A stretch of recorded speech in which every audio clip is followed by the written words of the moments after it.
this autumn will be a memorable milestone for Prince George after many years at Lambrook School in Berkshire, where he attended with Princess Charlotte and Prince Louis. George will move to Eton College.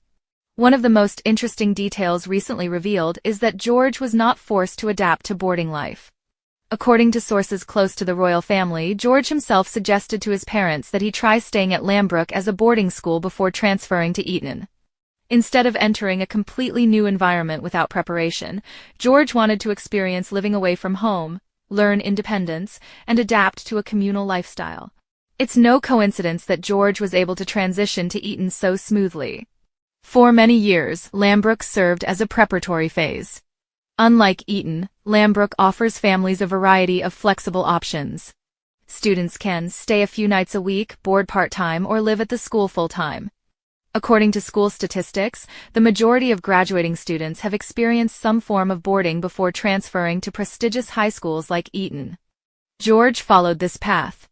Therefore, the transfer to Eton wouldn't be such a huge shock. While Lambrook retains the familiar atmosphere of a preparatory school, Eton is a completely different world. Students there live away from their families for almost the entire semester. They must manage their time, studies, extracurricular activities, group life, and take responsibility for many daily tasks. This environment is believed to have helped George develop leadership skills, independence, and self-confidence, which is why William once highly valued his years at Eton. In contrast to his father, George grew up in what is considered one of the most stable royal families in decades. William and Catherine always strived to maintain a normal life for their children. The three siblings still ate breakfast together, went to school together, participated in outdoor activities together, and spent a lot of time as family. On weekends, the whole family often cycled, played sports, or watched matches like Wimbledon together. Even after becoming the king and queen, they prioritized raising their children over their royal schedules. One factor that gave George more peace of mind as he began boarding school was the geographical distance. The Welsh family currently lives in Windsor, a short distance from Eton. This meant George could still see his parents on weekends or when he was allowed to go home. This was a significant difference compared to many other boarding students who had to live hundreds of kilometers away from their families.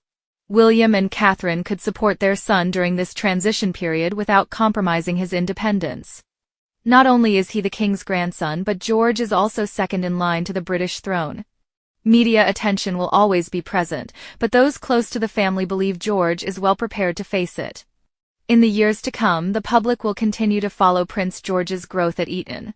But perhaps more important than which prestigious school he attends is how the Welsh family is preparing their future heir with patience, understanding, and the most balanced childhood possible. That is the most valuable asset George carries as he enters the gates of Eton College.